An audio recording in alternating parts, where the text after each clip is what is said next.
بسم اللہ الرحمن الرحیم۔ گمنام ہیرو کے معزز ناظرین السلام علیکم۔ دوستو لائک ضرور کر دیا کریں، شکریہ۔ آئیے چلتے ہیں کہانی کی طرف۔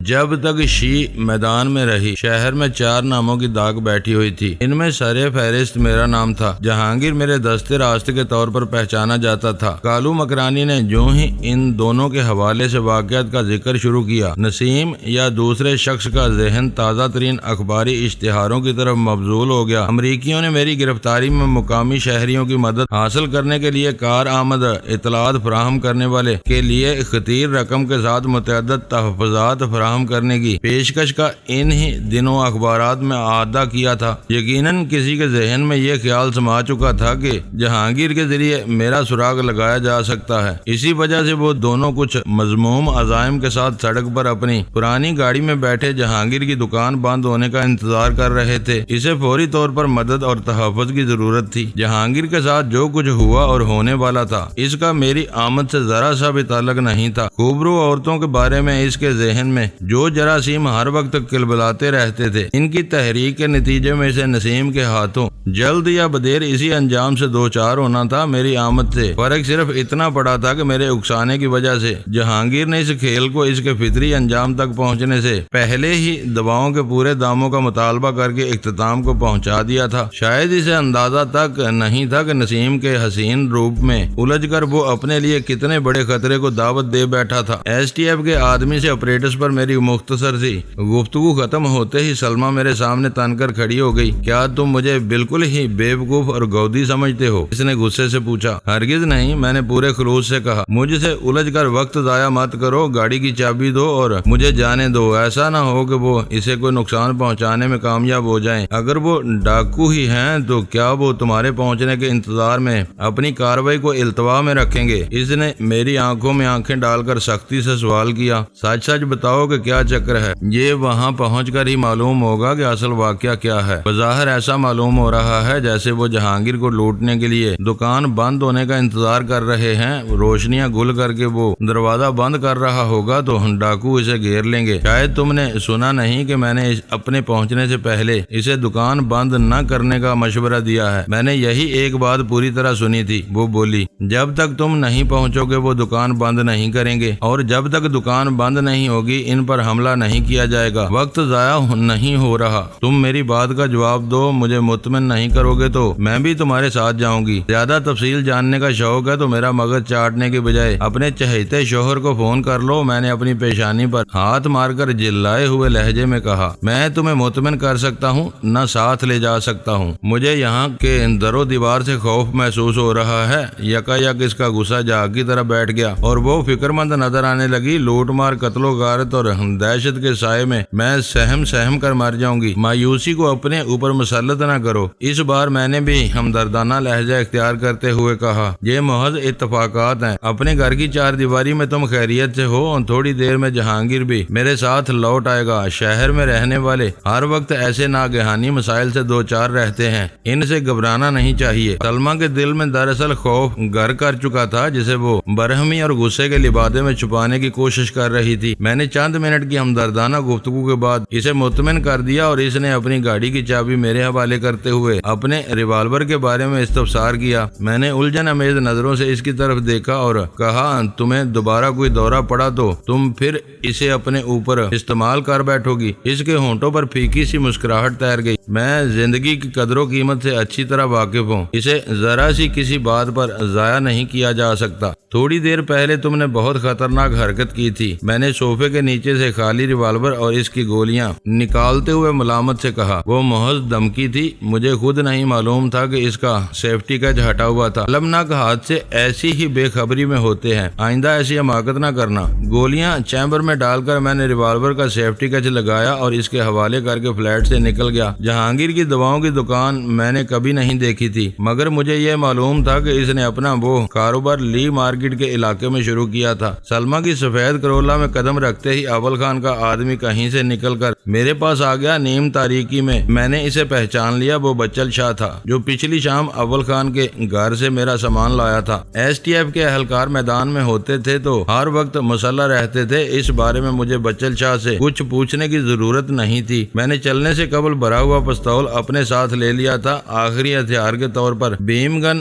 پہلے سے میری جیکٹ کی جیب میں موجود تھی۔ لی مارکیٹ کراچی کا ایک قدیم اور بارونق علاقہ ہے جہاں آبادی اور ٹریفک میں ہولناک اضافے کی وجہ سے آلودگی، شور و گل اور بھیڑ بھاڑ میں آج بہت زیادہ اضافہ ہو چکا ہے، مگر پھر بھی اس علاقے کے چیدہ چیدہ حصوں میں قدیم کراچی کے بود و باش کی کچھ جھلکیاں نظر آتی ہیں۔ کچھ دیر تک ادھر ادھر بھٹکنے کے بعد میں اس تنگ اور مصروف سڑک پر پہنچنے میں کامیاب ہو گیا جہاں سڑک کی داہنی جانب واقع سامان سے ابلتی ہوئی دکانوں کے درمیان گولڈن فارمیسی کا بورڈ دور سے نظر آ رہا تھا۔ میں نے گاڑی کی رفتار قدرے سست کر دی۔ دکان روشنیوں سے جگمگا رہی تھی۔ کاؤنٹر کے پیچھے جہانگیر کھڑا ہوا تھا، اس کی نگاہیں سڑک کی طرف مرکوز تھیں۔ عادی النظر میں یہ گمان ہو رہا تھا کہ وہ فٹ پاتھ سے گزرنے والوں میں اپنے گاہکوں کو تلاش کر رہا ہے۔ اس کی دکان سے ذرا پہلے کھڑی ہوئی وہ پرانی اور بوسیدہ کار میری نظروں سے نہ بچ سکی جس کی اگلی نشستوں پر بھاری ڈھیل ڈول والے دو افراد موجود تھے۔ گاڑی میں روشنی نہ ہونے کی وجہ سے میں ان کے چہرے نہیں دیکھ سکا، لیکن مجھے یہ اندازہ ہو گیا کہ وہی دونوں میرے حریف تھے۔ کالو مکرانی سے میرا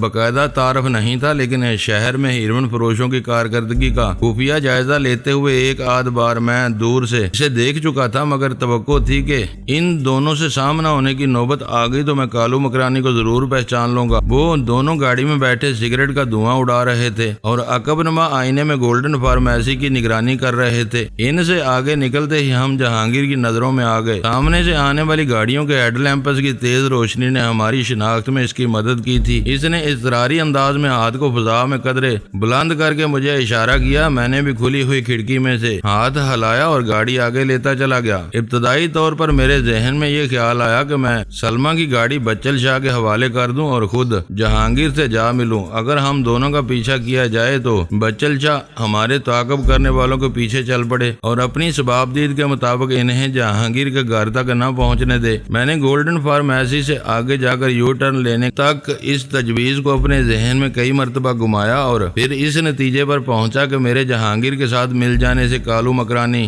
ہوشیار ہو سکتا تھا۔ دونوں طرف برابر کی نفری ہونے کی وجہ سے وہ شاید اس رات جہانگیر کے ساتھ کسی ٹکراؤ کا ارادہ ملتوی کر دیتا اور بعد میں زیادہ تیاری کے ساتھ اس پر ہاتھ ڈالنے کی کوشش کرتا۔ اس وقت وہ ہماری نظروں میں تھا، کوئی بھی حرکت کرتا تو رنگے ہاتھوں پکڑا جا سکتا تھا۔ اگر وہ اپنے عزائم کو کسی موزوں وقت کے لیے ملتوی کر دیتا تو بعد میں ہمیں اس کے بارے میں کچھ علم نہ ہوتا اور وہ ہماری بے خبری میں کوئی کامیاب وار کر گزرتا۔ دوسری خرابی یہ تھی کہ مجھے جہانگیر کو اپنے ساتھ لے کر ہر حال میں ان لوگوں کے چنگل سے نکل جانا تھا۔ کالو مکرانی اور اس کے ساتھی سے نمٹنے کی ساری ذمہ داری بچل شاہ کے کاندھوں پر آ جاتی۔ وہ صورتحال سے پوری طرح باخبر نہیں تھا، اس وجہ سے وہ ان دونوں کے بارے میں عین وقت پر کوئی غلط فیصلہ کر کے نادانستہ طور پر کھیل بگاڑ سکتا تھا۔ سلمہ کی گاڑی بچل شاہ کو سونپ دینے میں اور بھی کئی چھوٹے چھوٹے خطرات مضمر تھے جو میرے ذہن میں یکے بعد دیگرے ابھرتے چلے آئے اور میں نے اپنے اس ارادے پر بچل شاہ سے بات کرنے سے قبل ہی فیصلہ بدل دیا۔ رات گہری ہو چلی تھی۔ اس گنجان اور تنگ سڑک پر واقع بعض دفاتر اور دکانیں بند ہو چکی تھی۔ ان کے مالکان کی گاڑیاں روانہ ہو جانے کی وجہ سے کہیں پارکنگ کی جگہ نظر آ رہی تھی۔ میں نے جہانگیر کی دکان سے پہلے ہی ایک خالی جگہ میں اپنی گاڑی اس طرح پھنسا دی کہ ضرورت پیش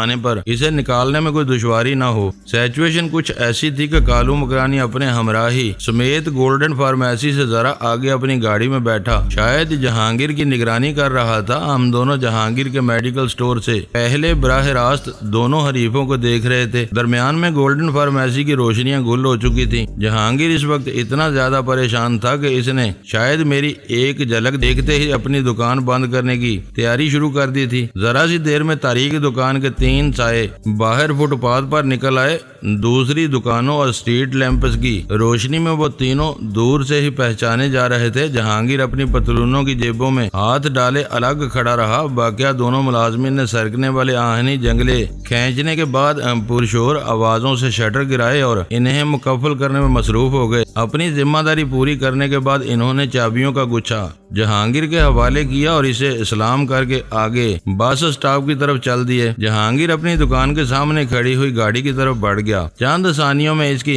گاڑی پارکنگ سے نکل کر سڑک پر رینگ آئی۔ میں اپنی کار کا انجن سٹارٹ کر کے اعصابی کشیدگی کے عالم میں کالو مکرانی کے رد عمل کا منتظر رہا۔ جب جہانگیر کی گاڑی رفتار پکڑ کر ان سے آگے نکل گئی تو ان کی کار بھی تیزی سے حرکت میں آ گئی۔ جہانگیر کا شبہ غلط نہیں تھا، وہ دونوں خبیث واقعی اس کی روانگی کے منتظر تھے۔ میں نے ان کی سال خوردہ کار کے نمبر ذہن نشین کیے اور ان کے پیچھے چل پڑا۔ تمہارا دوست سب سے اگلی کار میں اکیلا ہے جبکہ پیچھا کرنے والے دو ہیں۔ بچل شاہ نے ان الفاظ کے ذریعے مجھے اپنے مشاہدے سے آگاہ کیا۔ بس اسی طرح اپنی آنکھیں کھلی رکھو، ہمیں دیکھنا ہوگا کہ وہ کیا چاہتے ہیں۔ میں نے اس کی حوصلہ افزائی کی۔ ویسے وہ اکیلا بھی ان دونوں پر بھاری پڑ رہے گا۔ واپسی کے سفر میں مجھے پہلی بار یہ سوچنا پڑا کہ جہانگیر نے کلفٹن میں رہتے ہوئے اتنے دور افتادہ مقام پر نئے کاروبار کی داغ بیل کیوں ڈالی تھی۔ اس کا سہل ترین جواب یہی ہو سکتا تھا کہ اس نے ناکام ڈاکٹر سے صرف فارمیسی کا لائسنس ہی نہیں، اس کی دکان بھی خریدی ہوگی۔ اس لائن میں ضروری تجربہ حاصل کرنے کے بعد وہ اپنی دکان شہر کے کسی اور حصے میں بھی منتقل کر سکتا تھا۔ اس وقت تک اسے بس ایک سہولت حاصل رہتی کہ سلمہ وقت بے وقت اس کی موجودہ دکان پر نازل نہیں ہو سکتی تھی۔ شہر کے قدیم بازاروں کے پر ہجوم ٹریفک میں ڈرائیونگ کرتے ہوئے میں نے یہ بات نوٹ جلد ہی کر لی تھی کہ کالو مکرانی جارحانہ انداز میں جہانگیر کا پیچھا کر رہا تھا۔ اس نے کہیں بھی اپنی گاڑی کو جہانگیر کی نظروں سے اوجھل یا کسی مخصوص فاصلے پر رکھنے کی کوشش نہیں کی تھی۔ بظاہر یوں معلوم ہو رہا تھا جیسے وہ بائیں طرف سے جہانگیر کی کار کو اوورٹیک کرنا چاہ رہا تھا۔ لی مارکیٹ کو براہ راست آئی چندری گڑھ روڈ سے ملانے والی سڑک کے تقریباً وسط میں داہنی طرف کراچی کا روایتی بازار حسن واقع ہے، جہاں میں کچھ ہی دنوں پہلے عجیب و غریب تجربات سے گزر چکا تھا۔ رات بیگ چکی تھی۔ اس بازار کے قریب سے گزرتے ہوئے ٹریفک کے تیز شور میں بھی جا بجا سازوں کی پرشور آواز سنائی دے رہی تھی۔ گلیوں اور گلیاروں میں روشن چلمنوں کے پیچھے بیٹھنے والے بالا خانوں کے مجاور ہارمونیم اور طبلوں پر اونچی اونچی تانے لگا کر تماش بینوں کو اپنی سجی سجائی دکانوں کی طرف متوجہ کر رہے تھے۔ یہ دوڑ اسی طرح جاری رہی۔ ایم اے جناح روڈ اور نیو چالی کے چوراہوں سے گزر کر ہم آئی چندری گڑھ روڈ پر پہنچے تو ٹریفک کے دباؤ میں نمایاں کمی آ چکی تھی۔ آئی چندری گڑھ روڈ کراچی میں بینکوں، تجارتی اور مالیاتی اداروں کے دفاتر کے سب سے بڑے مرکز کی حیثیت رکھتا ہے۔ ان دفاتر میں عام طور پر 5 بجے چھٹی کا سلسلہ شروع ہوتا ہے، جس کے نتیجے میں کراچی کے اس سرے سے نکلنے والے ٹریفک کا دباؤ یکا بڑھ جاتا ہے۔ مختلف چھوٹے بڑے دفاتر میں چھٹی کا یہ سلسلہ دیر تک چلتا رہتا ہے، لیکن 8 بجے کے بعد ٹریفک کا زور ٹوٹ جاتا ہے۔ 9 بجے سڑک پر رواں گاڑیوں کی تعداد میں نمایاں کمی کی وجہ سے یہ سڑک بہت چوڑی نظر آنے لگتی ہے۔ اس وقت ہمارے لیے بھی میدان تقریباً صاف ہی تھا۔ بائیں موڑ پر ہی کالو مکرانی کی پرانی گاڑی جہانگیر کی کار کے بائیں جانب گھستی چلی گئی۔ جہانگیر نے کسی نمایاں تقسیم سے آری اس دو رویہ سڑک کے تقریباً وسط میں جا کر اپنے حریف کو آگے نکل جانے کا موقع فراہم کیا، مگر وہ شرارت پر آمادہ تھا۔ رفتار بڑھا کر آگے نکل جانے کے بجائے وہ مسلسل جہانگیر کو داہنی طرف دباتا رہا۔ اسی وقت مخالف سمت سے 2 بسیں ریس لگاتی اور ایک دوسرے کے متوازی دوڑتی ہوئی سامنے آ گئیں۔ جہانگیر مزید راستہ دینے کی کوشش کرتا تو ایک بس اسے بری طرح روند ڈالتی۔ کالو مکرانی کو شاید ایسے ہی کسی موقع کی تلاش تھی۔ اس کی گاڑی کا پچھلا حصہ پرشور آواز کے ساتھ جہانگیر کی کار کے بائیں فینڈر سے ٹکرایا۔ جہانگیر کی گاڑی لمحہ بھر کے لیے لہرائی اور پھر اس نے پورے بریک لگا دیے۔ وہ رکنے پر مجبور تھا کیونکہ تصادم ہوتے ہی کھٹارا گاڑی اپنی جگہ رک گئی تھی۔ فوراً ہی اگلے دونوں دروازوں سے 2 خطرناک افراد برآمد ہو کر تیزی سے جہانگیر کی کار کی طرف لپکے۔ جہانگیر کو اپنی نشست سے نکلنے کا موقع دیے بغیر ایک نے اس کے گریبان پر ہاتھ ڈال دیا۔ میں محض احتیاط کے پیش نظر ان دونوں گاڑیوں سے قدرے فاصلے پر تھا۔ جنرل پوسٹ آفس کے سامنے کیے جانے والے اس دانستہ تصادم کے وقت میں ریلوے اسٹیڈیم کے سامنے سے گزر رہا تھا۔ بدلتی ہوئی صورتحال دیکھتے ہی میں نے رفتار بڑھائی اور لمحہ بھر میں جائے واردات تک پہنچ گیا۔ میں انجن بند کر کے اترا تو بچل شاہ پہلے ہی سڑک پر پہنچ چکا تھا۔ سالہ شرابی اندھا ہو کر گاڑی چلاتا ہے، تیری۔ میرے کانوں میں مغلطات کے ساتھ ایک ہلکی سی کرا کی آواز آئی۔ ان دونوں میں سے کسی نے اپنی شرارت جہانگیر کے سر تھوپ کر اس کے ساتھ ہاتھا پائی شروع کر دی تھی۔ بچل شاہ نے اپنے موزر کے دستے سے مار پیٹ کرنے والے بد کلام شخص کی گردن پر ایسی شدید ضرب لگائی کہ اس نے بلبلا کر جہانگیر کا گریبان چھوڑ دیا۔ وہ مکہ تان کر پلٹا تو بچل شاہ اسے اپنے موزر کی زد پر لے چکا تھا۔ وہ گنڈا گردی شہر کی ایک معروف شاہراہ پر ہو رہی تھی۔ اتفاق سے اس وقت دور دور تک کوئی راہ گیر نظر نہیں آ رہا تھا۔ اس فیصلہ کن تصادم میں مداخلت کرتا قریب سے گزرنے والی گاڑیوں کے ڈرائیور رفتار کم کر کے وہاں رونما ہونے والے واقعے کا مشاہدہ کر کے اپنی راہ پر بڑھتے رہے۔ کسی نے رک کر دخل انداز ہونے کی کوشش نہیں کی۔ دہشت اور نا امیدی کے ساتھ ساتھ وہ تیسرا موذی مرض تھا جو تیزی سے کراچی کے باسیوں کی رگوں میں اتر رہا تھا۔ انفرادی اور اجتماعی سطح پر لوگ ایک دوسرے سے بے تعلق ہوئے جا رہے تھے۔ کوئی بھی دوسرے کے پھڈے میں ٹانگ اڑانے پر آمادہ نہیں تھا۔ کہیں ظلم ہو رہا ہو تو خاموشی سے تماشا دیکھتے رہو۔ دیکھنے کی تاب نہ لا سکو تو اپنی آنکھیں بند کر لو گے، اسی میں عافیت ہے۔ پتہ نہیں ظالم کا ہاتھ کتنا دراز ہو، اس کی پہنچ کہاں تک ہو، وہ اپنے شکار کو بھول کر تمہارا ہی بھرتا نہ بنا دے۔ وہ کیفیت افسوسناک تھی، مگر اس وقت اس کا تمام تر فائدہ ہمیں پہنچنے کی امید تھی۔ میں نے پہلی ہی نظر میں پہچان لیا کہ جہانگیر کو تشدد کا نشانہ بنانے والا کالو مکرانی تھا۔ بچل شاہ کے ہاتھ میں دبے ہوئے موزر کی دہشتناک نال دیکھ کر ان دونوں نے اپنے ہاتھ اوپر اٹھا لیے تھے۔ تم کون لوگ ہو؟ یہ ہماری گاڑی کو سائیڈ مارا ہے، تم اس پھڈے میں کیوں پڑتا ہے؟ کالو مکرانی نے اپنے اوسان پر قابو پاتے ہوئے احتجاج کیا۔ جلدی سے گاڑی میں پیچھے بیٹھو۔ بچل شاہ نے حقارت سے اس کی پنڈلی پر ٹھوکر مار کر موزر کی نال سے جہانگیر کی گاڑی کی طرف اشارہ کیا۔ کالو کے حلق سے گراہٹ سے مشابہ چیخ برآمد ہوئی۔ اس نے پھر منہ کھولنا چاہا لیکن بچل شاہ نے شفاقانہ انداز میں ایک قدم اس کی طرف بڑھا کر کہا،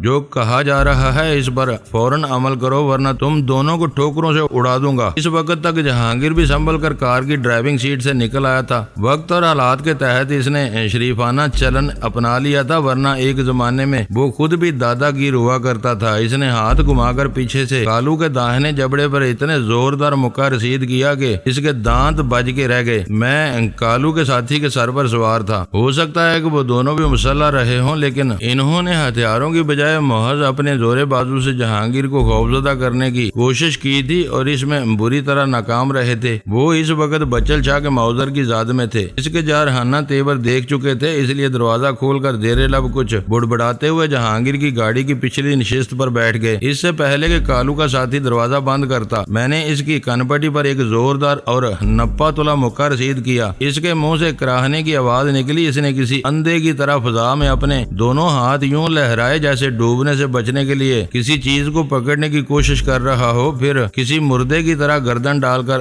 وہیں ڈھیر ہو گیا۔ میرے اور بچل شاہ کے درمیان پہلے سے کچھ طے نہیں تھا، لیکن مجھے یہ دیکھ کر خوشی ہوئی کہ موقع کی نزاکت بانپ کر اس نے مجھ سے کوئی ہدایت لیے بغیر کالو مکرانی کے ساتھ مبینہ وہی سلوک کیا تھا۔ میں نے جہانگیر کی کار کا پچھلا دروازہ بند کرتے ہوئے اسے ہدایت کی، تم سلمہ کی گاڑی لے کر فوراً گھر پہنچ جاؤ۔ اس واقعے کے بارے میں کسی کو کچھ بتانے کی ضرورت نہیں۔ میں تھوڑی دیر میں گھر واپس پہنچوں گا تو طے کیا جائے گا کہ اب کیا کرنا ہے۔ کہو تو میں بھی تمہارے ساتھ چلوں۔ اس نے میری طرف جھک کر سرگوشی کی۔ آج برسوں بعد کسی پر ہاتھ اٹھایا ہے تو خون گرم ہو گیا ہے۔ میں تمہارا کام کافی آسان کر دوں گا۔ باسی کڑی کے اس ابال کو بھول کر فوراً یہاں سے دفع ہو جاؤ۔ ایسا نہ ہو کہ پیچھے سے نسیم شاہ یہاں پہنچ کر تمہارا گریبان تھام لے۔ میری وہ دھمکی کار کر رہی اور وہ مزید کچھ کہے بغیر فوراً سلمہ کی گاڑی کی طرف بڑھ گیا جس کی چابی اگنیشن میں موجود تھی۔ اس تصادم میں پہل ہمارے حریفوں نے کی تھی، لیکن وہ اپنی پہل کا کوئی فائدہ اٹھانے میں سرے سے ناکام رہے تھے۔ میری اور بچل شاہ کی بروقت مداخلت نے ان کا مذموم منصوبہ ناکام بنا دیا تھا۔ بظاہر وہ تیز انداز میں پیش آنے والے واقعات کا ایک تسلسل تھا تو ذرا سی دیر میں نمٹ گیا تھا۔ اس سے قبل کے کسی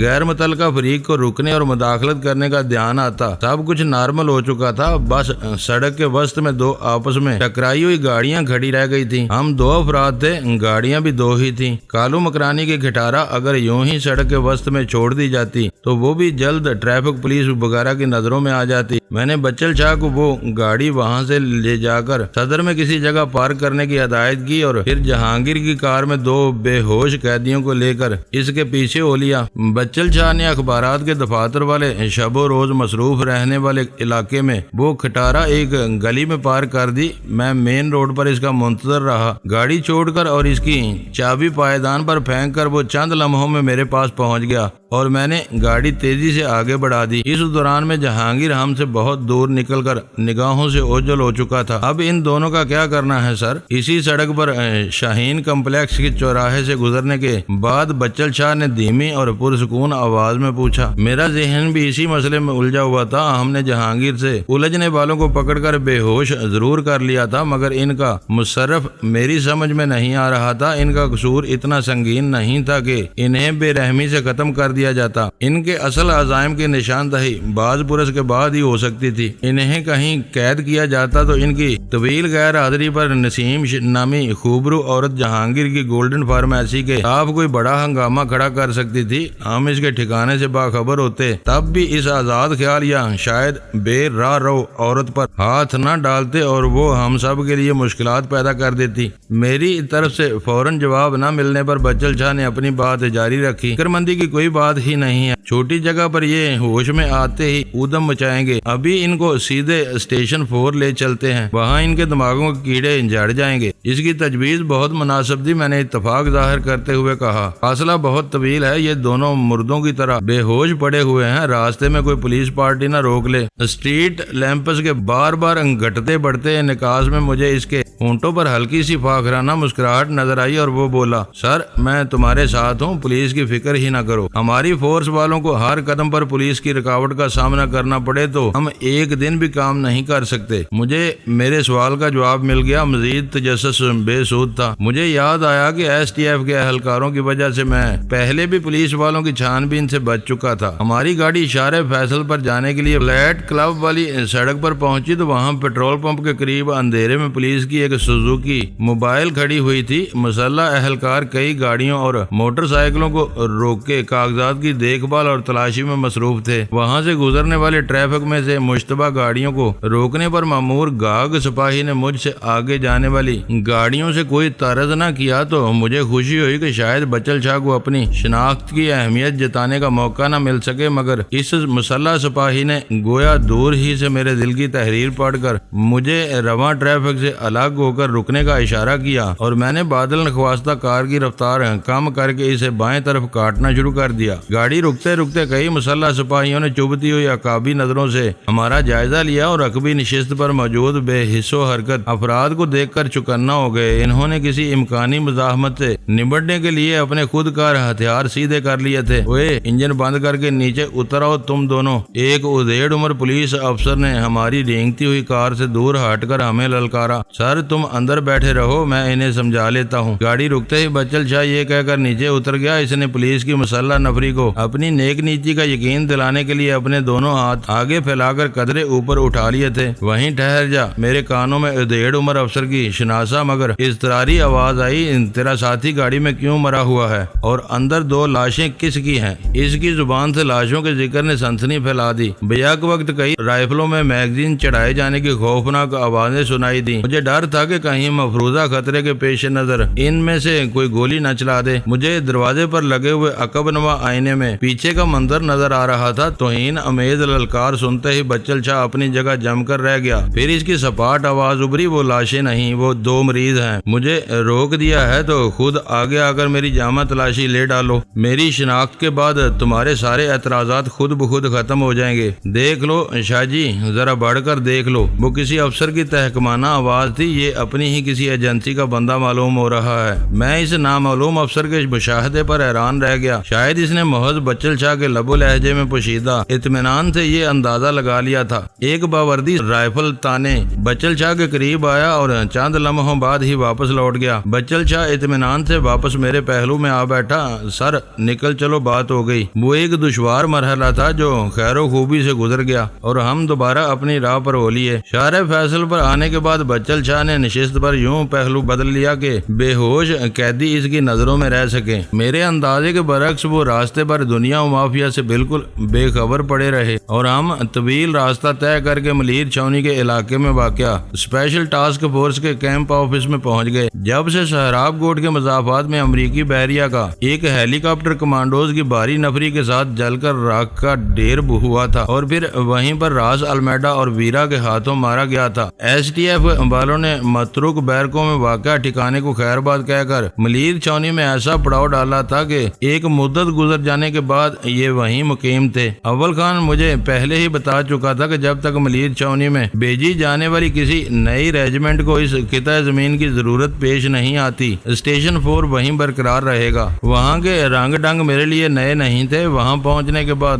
ہم کسی کے ساتھ اثر نہیں کھپانا پڑا۔ ملک و قوم کے خفیہ اور معزز دشمنوں کی سرکوبی میں شب و روز مصروف رہنے والے جوانوں نے مشینی انداز میں دونوں قیدیوں کو لمبی بیرک کے ایک کمرے میں پہنچا دیا۔ اس ذمہ داری سے نمٹنے کے بعد بچل شاہ کو اپنے ساتھی کا خیال آیا اور اس نے اپنا اپریٹس آن کر کے اس سے رابطہ قائم کرنا چاہا تو اس پر اول خان کی آواز سنائی دے رہی تھی۔ وہ میری سمجھ میں نہ آنے والی کسی جناتی زبان میں کچھ بول رہا تھا۔ اول خان کے بیان کے مطابق اس فریکوینسی پر کام کرنے والے صرف 4 اپریٹس فیلڈ میں تھے، 2 میرے اور بچل شاہ کے پاس تھے، تیسرا خود اول خان کے استعمال میں تھا، چوتھا اس محافظ کے پاس تھا جو جہانگیر کے گھر پر مامور تھا۔ صاف ظاہر تھا کہ اول خان چوتھے آدمی سے بات کر رہا تھا۔ میرا اندازہ تھا کہ وہ اس وقت کراچی سے کافی دور نکل چکا ہوگا، اس کے باوجود وہ ہماری دسترس میں تھا۔ جو ہی گاڑی کے انجن اور ریڈیائی لہروں کے ملے جلے شور میں اول خان کی آواز معدوم ہوئی، بچل شاہ نے اپنے آپریٹس کا ٹرانسمیٹنگ بٹن دبا کر اسی جناتی زبان میں چند فقرے ادا کیے، پھر بولا، ہم 2 آدمی اپنے گھر لے آئے ہیں، یہاں پوری خیریت ہے، جہانگیر اپنے گھر پہنچ چکا ہوگا، اوور، شکر ہے کہ تمہیں اپنا اپریٹس آن کرنے کا ہوش آ گیا۔ اول خان کی تلخ آواز ابھری، میں نوری آباد سے آگے نکل چکا ہوں مگر تم دونوں کی طرف سے پریشان تھا۔ جہانگیر کے گھر پہنچنے کی رپورٹ مجھے مل چکی ہے، ڈینی سے میری بات کراؤ۔ میرا اپریٹس اس وقت بھی آف تھا۔ بچل شاہ نے اپنا ٹرانسمیٹر میری طرف بڑھا دیا۔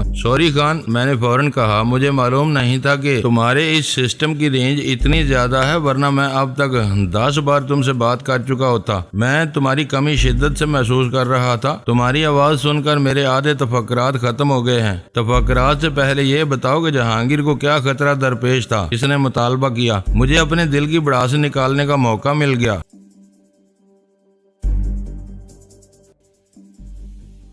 دوستو ویڈیو کو لائک ضرور کر دیا کریں۔ ISI پاک آرمی زندہ باد، پاکستان پائندہ باد۔ معزز ناظرین، اپنا خیال رکھیے گا اور اپنے اس چینل کا بھی شکریہ۔